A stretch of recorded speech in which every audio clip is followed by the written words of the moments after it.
અમદાવાદમાં કાળઝાળ ગરમીની શરૂઆત થઈ ગઈ છે। એએમસીએ વિવિધ સ્થળોએ પીવાના પાણીની વ્યવસ્થા કરી છે। એમટીએસ અને બીઆરટીએસ સ્ટેન્ડ પર પીવાના પાણીની વ્યવસ્થા કરી। શહેરમાં મોબાઈલ પરબ પણ ફરતી જોવા મળી। એએમસીની હોસ્પિટલમાં ઓઆરએસના પાઉચ પણ આપવાની શરૂઆત થઈ। અર્બન સેન્ટરમાં પણ ઓઆરએસના પાઉચ આપવાની શરૂઆત કરાઈ। વિના મૂલ્યે ઓઆરએસના પાઉચ આપવાની શરૂઆત કરાઈ છે।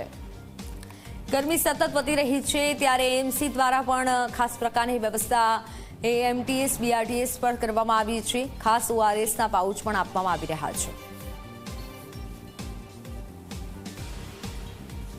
ગરમી તો રહેવાની છે, તો રોજ સવારે જ્યારે ઘરની બહાર નીકળે ત્યારે પીવાનું પાણી અને ઓઆરએસના પેકેટ્સ પોતાની સાથે રાખે। ગરમીના જે લક્ષણો છે, જે સામાન્ય લક્ષણો છે, જેમ કે ચક્કર આવવા, ઉલટી થવી, પડી જવું, અને એ ઇનિશિયલ ફેઝીસમાં આપણને ખ્યાલ આવી જાય છે તો અને તરત જ રિવર્ટ થઈ જાય છે। સો કોઈ વ્યક્તિને પોતાને પણ આ લક્ષણો જણાય તો તરત આના પર એક્શન લેવા જોઈએ, અને જેમની આસપાસ કોઈ વ્યક્તિ હોય તો તેમના પણ ધ્યાન રાખવું જોઈએ।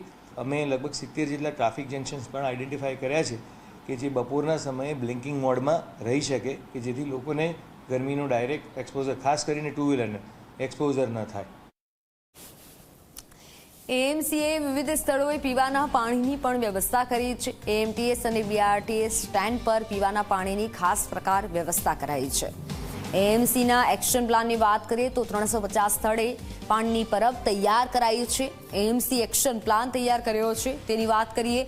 1000 સ્થળે તંત્ર ઓઆરએસ આપશે તેવું એએમસીનો તંત્રનો આ ખાસ પ્લાન છે। ઉનાળામાં સ્કૂલમાં દર 1.5 કલાકે પાણી માટે બેલ વાગશે, આ ખાસ પ્રકારની વ્યવસ્થા કરાઈ છે। અને વિચાર છે બાંધકામ સાઇટ પર બપોરે 1 થી 4 વાગ્યા સુધી કામ બંધ રહેશે। એએમસી એક્શન પ્લાન ખાસ તૈયાર કર્યો છે। બગીચા સવારે 6 થી રાતના 11 વાગ્યા સુધી ખુલ્લા રહેશે, જેથી વડીલો અને તમામ લોકો જઈ શકે બગીચામાં અને હવા ખાઈ શકે। ત્યારે ગરમી સતત વધી રહી છે, પણ સામે એએમસીનો પ્લાન પણ તૈયાર છે અને ખાસ એક્શન પ્લાન બનાવાયો છે। તો જો કાળઝાળ જે રીતે ગરમી પડી